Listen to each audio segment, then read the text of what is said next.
Hello students, कैसे हैं आप लोग। आई होप आप लोगों की पढ़ाई बहुत अच्छी चल रही होगी। देखिए, आज का जो हमारा टॉपिक है वो है संज्ञा, जो कि हम छत्तीसगढ़ी में पढ़ेंगे। तो चलिए शुरू करते हैं। देखिए, लिखा है संज्ञा वो विकारी रूप आए जो कर ले विशेष वस्तु विचार और जीव के नाम के ज्ञान होते। यहाँ वस्तु शब्द ह विस्तृत रूप में प्रयोग हो हवय, जेहर केवल वाणी और पदार्थ के वाचक नोहे बल्कि ओकर कार्य के घलोक सूचक आए। जैसे देखिए, अगर आप लोग यहाँ पर समझें तो यहाँ साफ साफ यही लिखा है कि संज्ञा उस विकारी रूप को कहा जाता है जिसका संबंध किससे होता है, किसी विशेष वस्तु से होता है, किसी विचार यानी कि भावना से होता है और जीव के नाम से होता है। जीव के नाम जैसे राम श्याम ऐसे होता है ना, राजू, इस तरीके से। ठीक है, यहाँ वस्तु शब्द विस्तृत रूप में प्रयोग होए हवय, जेहर केवल वाणी और पदार्थ के वाचक नोहे बल्कि ओकर कार्य के घलोक सूचक आए। ठीक है, यहाँ पर क्या होता है, केवल वाणी और पदार्थ का वाचक नहीं होता है बल्कि उसमें क्या क्या होता है, उसके कार्य का भी सूचक होता है। जैसे देखिए, साधारण अर्थ में वस्तु के प्रयोग यहाँ नहीं होए अवय, ए प्रकार ले यहाँ वस्तु के अंतर्गत प्राणी पदार्थ और धर्म के प्रयोग होते। एकर आधार ले संज्ञा के प्रकार और भेद करे जाते। अब हम लोग पढ़ेंगे संज्ञा के प्रकार या भेद। ठीक है, देखिए, एक बात हमेशा याद रखिए कि संज्ञा जो होता है वो ऐसा शब्द या विचार होता है जो किसी वस्तु स्थान प्राणी गुण भाव या विचार के नाम का क्या कराता है, बोध कराता है। ठीक है, इस चीज़ को एकदम अच्छी तरीके से याद रखिएगा। व्यक्ति के नामों में आप ले सकते हैं मोहन सीता गीता, इस तरीके से। स्थान में भी मान लीजिए कुछ भी ले लीजिए, राजस्थान पटना, इस तरीके से। फिर देखिए, वस्तु के नाम में सभी तरीके के वस्तु आ जाएंगे, जैसे कि हो गया टेबल कुर्सी। प्राणी में जीव जंतु जिस तरह के जो प्राणी होते हैं, मान लीजिए मछलियाँ कुत्ता बिल्ली। गुण में जैसे बोला ना, गुण या भाव, उसको बोलते हैं सुंदरता दया ईमानदारी। और भावना, भावना जैसे कि प्रेम खुशी दुख सुख इत्यादि। और विचार के अंतर्गत आएंगे स्वतंत्रता ज्ञान और न्याय इत्यादि। क्या है, संज्ञा है। मैंने इतने सारे एग्जाम्पल दिए हैं, आप सभी इसको नोट डाउन करते चलेंगे। ठीक है अब देखिए, संज्ञा के भेद देखते हैं। देखिए, संज्ञा के 5 प्रकार ला मानथे। जातिवाचक संज्ञा, व्यक्तिवाचक संज्ञा और गुणवाचक संज्ञा, भाववाचक संज्ञा और द्रव्यवाचक संज्ञा। हिंदी व्याकरण में सब तरह के संज्ञा मन ला 2 भाग में बांटे गे हवे, जैसन जैसन वस्तु के दृष्टि ले धर्म के दृष्टि ले। जैसे देखिए, संज्ञा है धर्म की दृष्टि से और वस्तु की दृष्टि से 2 भागों में बांटा। और धर्म की दृष्टि से भाववाचक संज्ञा एक होता है, वस्तु की दृष्टि से 4 प्रकार के होते हैं, व्यक्तिवाचक जातिवाचक समूहवाचक द्रव्यवाचक। इस चीज को एकदम अच्छी तरीके से चार्ट बना लीजिए अभी। ठीक है, कि धर्मवाचक की दृष्टि से भाववाचक संज्ञा होती है और वस्तु के दृष्टि से व्यक्तिवाचक जातिवाचक समूहवाचक और द्रव्यवाचक संज्ञा होता है। ठीक है, इस प्रकार क्या हो जाएगा कि हिंदी व्याकरण में संज्ञा के 5 प्रकार हवय, यानी हिंदी व्याकरण में संज्ञा के 5 प्रकार होते हैं। जैसे व्यक्तिवाचक संज्ञा, जातिवाचक संज्ञा, भाववाचक संज्ञा, समूहवाचक संज्ञा और द्रव्यवाचक संज्ञा। देखिए, पंडित कामता प्रसाद गुरु के अनुसार उनके विचार ले संज्ञा का जो परिभाषा यहाँ पर लिखा है। जैसे देखिए, समूहवाचक संज्ञा व्यक्तिवाचक और जातिवाचक में समा जाते, साथ ही साथ द्रव्यवाचक संज्ञा के समावेश जातिवाचक संज्ञा में हो जाती। मतलब यहाँ पे लिखा है कि समूहवाचक संज्ञा जो होता है वो व्यक्तिवाचक और जातिवाचक के अंतर्गत ही आ जाता है। ठीक है, जबकि साथ ही साथ उसके साथ साथ क्या होता है, द्रव्यवाचक संज्ञा के समावेश जातिवाचक संज्ञा में हो जाते। ये द्रव्यवाचक किसके अंतर्गत आ जाता है, जातिवाचक के अंतर्गत आता है। और समूहवाचक संज्ञा व्यक्तिवाचक और जातिवाचक में वो भी आ जाता है। ठीक है, अब देखिए, व्यक्तिवाचक संज्ञा जौन शब्द ले कोनो वस्तु या व्यक्ति के नाम के ज्ञान होथे ओ संज्ञा रूप ल व्यक्तिवाचक संज्ञा कथन। जैसन ब्रिजमोहन रायपुर और गंगा आदि, ये सब क्या है, व्यक्तिवाचक संज्ञा है। व्यक्तिवाचक संज्ञा में क्या क्या होता है, सबसे पहले नोट डाउन कीजिए कि किसी वस्तु का नाम होता है तब वो व्यक्तिवाचक होता है, और किसी व्यक्ति का नाम होता है तब वह व्यक्तिवाचक संज्ञा होता है। वस्तु या व्यक्ति के नाम का ज्ञान होने से वहाँ पर क्या होता है, व्यक्तिवाचक संज्ञा होता है। जैसे हम ब्रिजमोहन क्या है, किसी व्यक्ति का नाम है। रायपुर क्या है, रायपुर क्या है बताइए, जगह का नाम है। और गंगा, ये सब क्या है, व्यक्तिवाचक संज्ञा। जैसे यहाँ लिखा है ना, एखर ले कोनो व्यक्ति, स्थान और नदी के ज्ञान होथे। व्यक्तिवाचक संज्ञा मन जातिवाचक संज्ञा मन के तुलना में कम हवय। अब देखिए व्याकरणकर्ता दीमशित्स के अनुसार व्यक्तिवाचक संज्ञा मन ऐसन ढंग ले हो सकत थे। जैसे देखिए मनखे मन के नाम ले, यानी कि खोर बाहरा, भोला, सतरोहन, श्यामू, प्रेमीन, बुधियारीन, ये मनखे मन के नाम यानी जो मानव के जो नाम होते हैं, ठीक है, मनुष्य के जो नाम होते हैं वह क्या होता है, व्यक्तिवाचक संज्ञा होता है। फिर है दिशा मन के नाम ले। दिशा मन का नाम यानी जो दिशाएं होती हैं, 4 दिशाएं होती है ना, और फिर इसको भी और डिवाइड कर सकते हैं और दिशाओं में। जैसे देखिए पूरब, उत्तर, दक्षिण और पश्चिम, रक्साहू, भंडार, ऊती, बूर्ती, ये सब दिशा मन के जो नाम होते हैं वो भी व्यक्तिवाचक संज्ञा में आते हैं।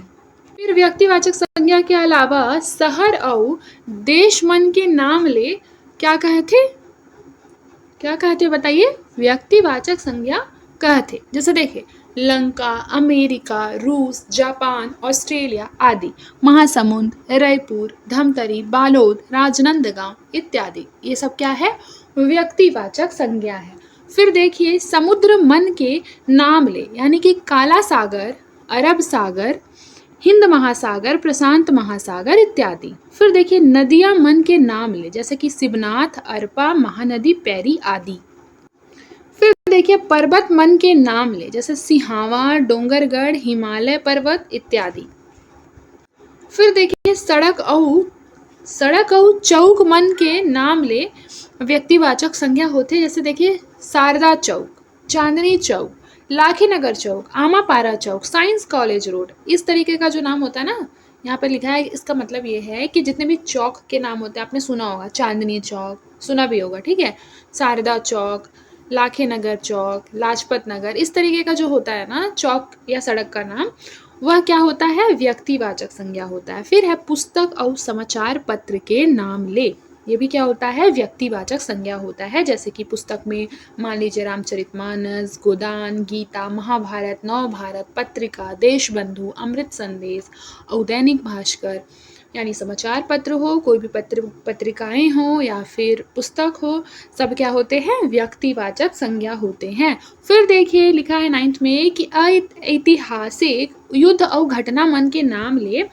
क्या होते, व्यक्तिवाचक संज्ञा होते। जैसे देख लीजिए, मान लीजिए कि जो पानीपत की लड़ाई हुई थी, या फिर मान लीजिए कि अक्टूबर क्रांति हुई थी, या फिर मान लीजिए जालियांवाला बाग हत्याकांड हुआ था, ये सब क्या है, ये सब क्या है बताइए, व्यक्तिवाचक संज्ञा है। ठीक है, आई होप आपको अच्छी तरह से समझ में आ रहा होगा और इसको आप नोट डाउन करते हुए चलेंगे। ठीक है, ऐसा नहीं कि 2x की स्पीड पे फटफट लगाकर आगे बढ़ गए, इससे आपको फ़ायदा नहीं होगा, क्योंकि फिर आपको बार बार वीडियो देखना पड़ेगा।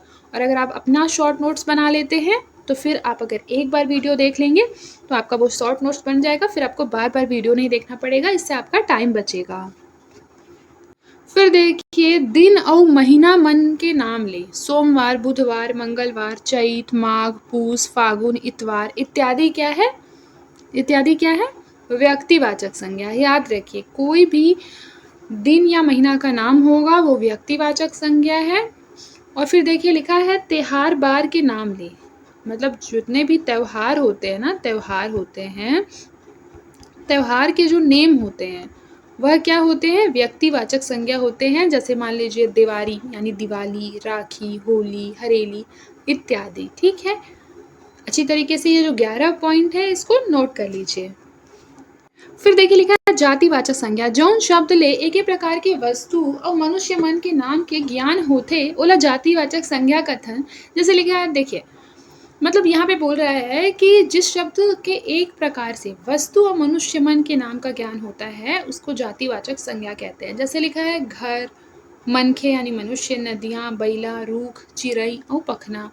यहाँ मनखे केले है, केले ले मनुष्य जाति के, घर केहे ले सब प्रकार के घर मन के, और नदियाँ केहे ले सब प्रकार के नदियाँ मन के जातिगत ज्ञान होते, यानी जो नदियों के नाम होता है और सभी प्रकार के घर के नाम और मनुष्य जाति के नाम, ये सब क्या होता है, जातिवाचक संज्ञा। जैसे देख लीजिए जातिवाचक संज्ञा में कौन कौन से भेद होते हैं वो पढ़ते हैं। देखिए सबसे पहले लिखा है रिश्ता, व्यवसाय, पद और काम के नाम। जैसे लिखा है जितने भी मान लीजिए आपके रिलेटिव्स होंगे, जैसे फॉर एग्जांपल के लिए आपके अंकल होंगे, आंटी होंगे या फिर फूआ फूफा ऐसे होते हैं ना, वो सारे लोग क्या आ जाएंगे, जातिवाचक संज्ञा के अंतर्गत आ जाएंगे। मान लीजिए कि कोई अगर पढ़ लिख कर आईएएस ऑफिसर बन जाता है, ठीक है, मान लीजिए संध्या आईएएस ऑफिसर बन जाती है, ठीक है, तो संध्या आईएएस ऑफिसर बन जाती है, मान लीजिए सेंटेंस आपका ये है, ठीक है, कि संध्या एक आईएएस ऑफिसर है।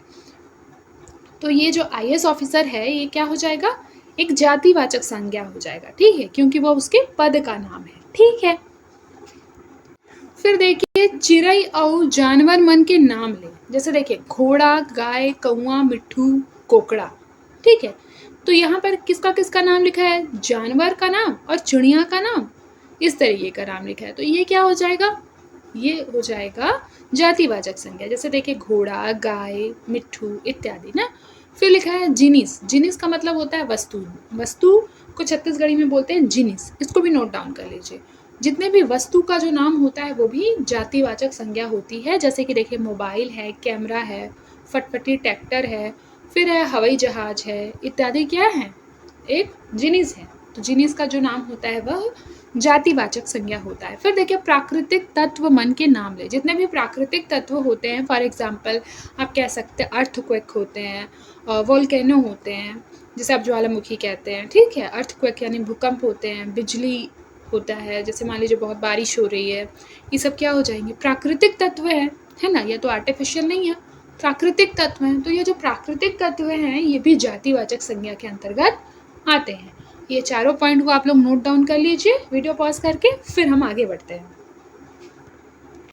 फिर देखिए भाववाचक संज्ञा, जौन शब्द ले व्यक्ति के गुण, धर्म, दशा या काम काज के ज्ञान होते ओला भाववाचक संज्ञा कथन, यानी कि जिस शब्द से व्यक्ति के जो गुण हैं, उसके धर्म है, उसकी दशा है और उसके काम काज यानी उसका व्यवसाय का ज्ञान होता है, उसको हम भाववाचक संज्ञा कहते हैं। जैसन यानी जैसे कि, बुढ़ापा, नम्रता, मिठास, समझ और चाल इत्यादि।